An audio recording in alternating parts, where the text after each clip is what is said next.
यदि अब बात आई गई है, नॉट फॉर सेल इन तमिलनाडु ऐसा लिखा रहता है, कमेंट्स के रूप में लिखा रहता, लेकिन उस पर लिखा नहीं आता। यदि इस प्रकार से एफएंडल लगाने के बाद किसी का चेहरा ग्लो कर सकता है, तो सबसे ज़्यादा तमिलनाडु के लोग लगाने के बाद खो जाएं, ऐसा आज तक हुआ क्या? नहीं हुआ है। ये तो पूर्व के आपके विचारों का प्रभाव है कि आप यदि उस नाम कर्म का बंद किए हैं तो इस जीवन में आपके लिए सौंदर्य मिल सकता है, और यदि आज इस जीवन में नहीं भी मिला है तो विद्रूप व्यक्ति भी विचारों की पवित्रता रखते हैं तो कई लोगों के लिए आकर्षण के केंद्र बन जाया करते हैं। ऐसे भी उदाहरण कई आपने देखे होंगे। कोई है बहुत अपने आप में पवित्र विचारों वाला व्यक्ति है, शरीर से सुंदर नहीं भी है, तो सबके लिए वो आधे नाम कर्म के उदय के कारण ग्रहण करने योग्य माना जाता है, स्वीकार करने योग्य माना जाता है, और बहुत सुंदर भी है, लेकिन विचारों की अपवित्रता आदि आ गई है तो सबके लिए वो त्याज्य हो जाता है, सबके लिए हे का पात्र बन जाता है। होता कि नहीं होता बताओ? इसका मतलब विचारों की पवित्रता ही सौंदर्य के लिए कारण बनती है और आकर्षण के लिए कारण बनती है। ये सब जानते हुए भी फिर अपवित्र वस्तुओं के माध्यम से अपने शरीर की पवित्रता को नष्ट करने का प्रयास हम क्यों करते हैं? किसी जीव के जीवन को समाप्त करके हम अपने एक दिन का सौंदर्य बढ़ाने के प्रयास क्यों करते हैं? कितने लाखों करोड़ों पशु पक्षी आपके चेहरे की सुंदरता के लिए कुर्बान हो जाया करते हैं। यदि इसीलिए उन स्वतंत्रता संग्राम सेनानियों ने कुर्बानी दी थी कि तुम्हारे लिए आज़ाद करके हम ऐसे मासूम जीव जंतुओं की कुर्बानी के लिए कारण बन जाएंगे, तो शायद एक भी सेनानी आपके लिए कुर्बानी देने के लिए तैयार नहीं होता। होता क्या? वो तो यही चाहते थे इनके संस्कारों की आकर्षण इस देश की जो माटी में घुले पले हुए हैं ये आगे और बढ़ते चले जाएं। हम तो अपने जीवन को समाप्त करने के लिए तैयार हो ही रहे हैं, लेकिन इनका जीवन इस चीज के लिए तैयार हो कि विश्व गुरु भारत था, है और आगे रह भी पाएगा, ऐसा विश्वास उनको आपके जीवन शैली के ऊपर था। तब तो जाकर अपने आप को खुशी खुशी फांसी के फंदे पर लटकने तैयार हो गए। उस समय फांसी के फंदे कम पड़ गए थे, लटकने वाले कम नहीं पड़ रहे थे। कितनी बड़ी बात है, फांसी के फंदे कम पड़ गए थे, लटकने वाले कम नहीं पड़े। तब तो अंडमान निकोबार की सेलुलर जेल में नए तरीके से मौत देने की कोशिश की जाने लगी थी। नए तरीके से कितने फंदे बनाए, ये तो रोज झूलने वाले हैं, और सीरियल वाइज ये लोग मरने के लिए तैयार हैं, एक के बाद एक। आज एक मरा नहीं कि सुकून से बैठ पाए फिरंगी, दूसरा तैयार है शाम को ही। कितने मारोगे, कब तक मारोगे? और मारने वाला दूसरों को मारता बाद में है, अपने विचारों में खुद पहले मर जाता है, और दूसरों को गिराए नजरों में बाद में अपनी नजरों में पहले गिर जाता है। व्यक्ति पहाड़ से गिर जाए फिर भी जीवित रह सकता है, लेकिन अपनी नजरों में गिरने के बाद उसको जीवित रहने के लिए गुंजाइश बहुत कम पड़ती है। इसलिए एक अच्छी बात अक्सर हम कहा करते हैं, आज फिर हम कहना चाहते हैं, हर व्यक्ति को अपनी गलती करने के बाद पश्चाताप होता है, होना भी चाहिए, लेकिन सर्वाधिक पश्चाताप कौन सी गलती करने के बाद होता है ये भी आपको पता होना चाहिए। सर्वाधिक पश्चाताप उस गलती करने के बाद होता है जब वो गलती व्यक्ति अपने अकेले में कर बैठता है, क्योंकि सबके सामने की हुई गलतियां तो फिर भी आपके लिए प्रायश्चित करने का और कन्फेशन करने का मौका देती हैं, लेकिन जब व्यक्ति अकेले में गलती कर बैठता है तो किसी के सामने उसको व्यक्त करने का साहस नहीं देती, और बिना व्यक्त किए और प्रायश्चित पाए अपने आप को हल्का होने का अवसर नहीं देती। तो जब व्यक्ति दोनों तरफ से अपने आप को दबाव महसूस करता है कि हम व्यक्त भी नहीं कर पा रहे और प्रायश्चित लेकर के अपने आप को अपराध से मुक्त भी नहीं कर पा रहे, तो वो दोनों तरफ से जब दबता है तो अपनी नज़रों में गिर जाता है। आप लोग सुन रहे हैं? इसलिए हम ये तो नहीं कहना चाह रहे कि आप सारी गलतियों से मुक्त हो जाओ, हम क्या कहेंगे वो तो आगम कहता है, लेकिन यदि आप सारी गलतियों से मुक्त नहीं हो सकते तो कम से कम उस गलती से बच अवश्य जाना जो गलती आप सबके सामने ना कर पाते हो, जो गलती से आप अकेले में कर पाते हो। सिर्फ मात्र उस गलती से बच जाना। इतना सा भी तुमने यदि काम कर लिया तो बहुत बड़ा आदर्श काम कर लिया आपने। गलतियां तो आप करते हो, लेकिन जो गलती सबको पता चल जाए और पता चलने के बाद आप नजरें न झुका पाए, ऐसी गलती आप करने के लिए गृहस्थ जीवन में शायद मनाही के पात्र नहीं हो, लेकिन जो आप अकेले में कर सकते हो, किसी दूसरे के सामने व्यक्त नहीं कर पाते हो, तो उसके लिए तो गृहस्थ जीवन में निषेध है, क्योंकि अणुव्रत इन्हीं गलतियों के निष्कासन का नाम है। एक बार इस बारे में बताया है आपको। तो अब उन मल्टीनेशनल कंपनीज ने किस हद तक आपकी जीवन शैली में पैठ बना ली है कि आप उसको छोड़ने के लिए तैयार नहीं होते। उसको छोड़ते वक्त ऐसा लगता है जैसे आपके जीवन से ऑक्सीजन छुड़ा ली जाए। अरे ऑक्सीजन के छूटने के बाद फिर भी कुछ मिनट तक व्यक्ति जिंदा रह पाता है, लेकिन आज तो उन एमएनसीज ने ऐसी गिरफ्त आपके ऊपर बना ली है कि वो एक सेकंड के लिए भी छूटती है तो आपको लगता है कि हमारा जीवन कहीं बर्बाद ना हो जाए। यही तो गुलामी है, यही तो मानसिक दास्ता है जो आज तक हम 47 के बाद भी जीते चले आ रहे हैं। किसने कह दिया कि 47 के बाद का भारत हम आज़ाद भारत में जीने लायक अपने आप को बनाए?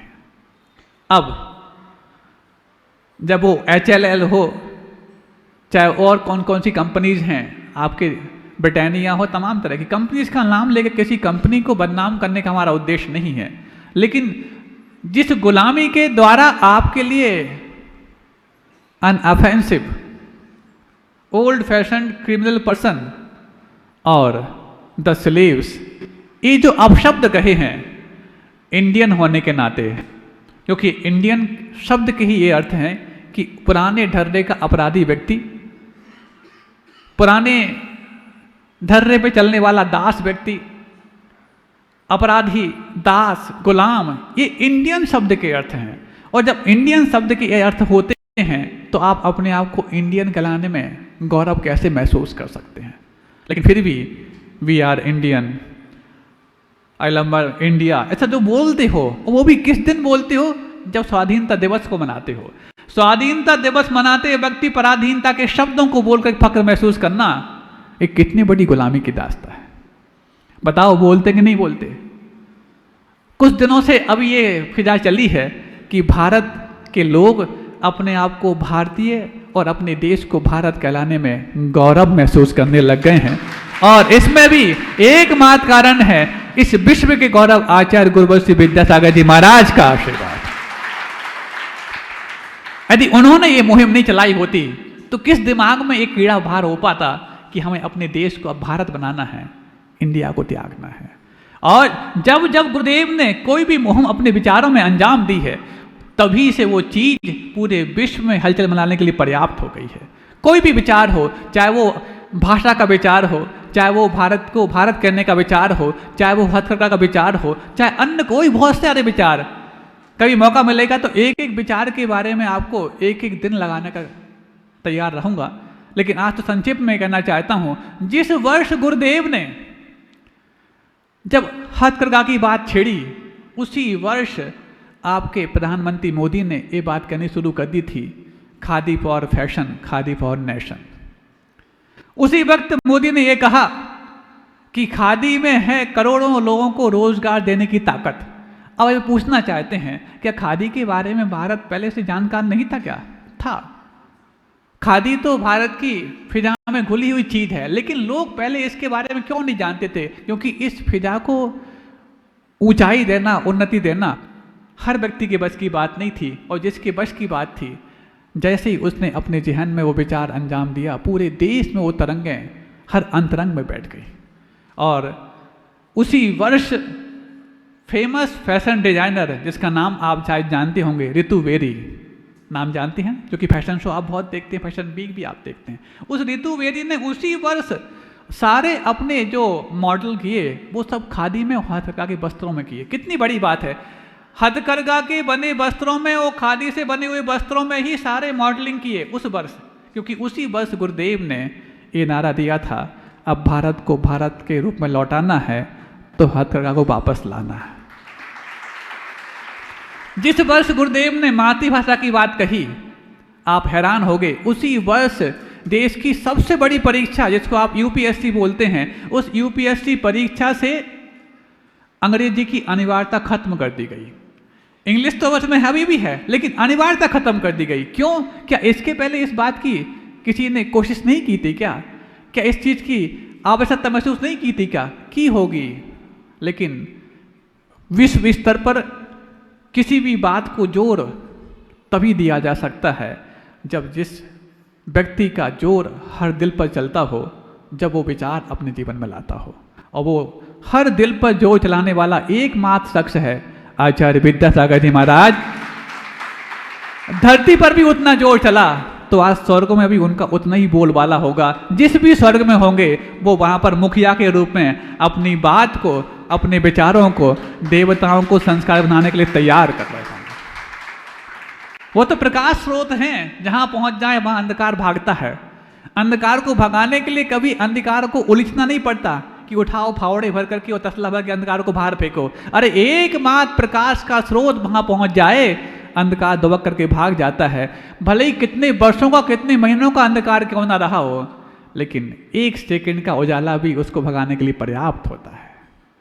बताओ ये बात सच है कि नहीं? और हर दिल के अंधकार को भगाने के लिए समर्थ यदि कोई व्यक्ति है, तो किसी को भी यदि ये पूछा जाए कि वो कौन समर्थ व्यक्ति है, तो हर दिल पर एक ही जवान पर नाम आता है, आचार्य विद्यासागर जी महाराज।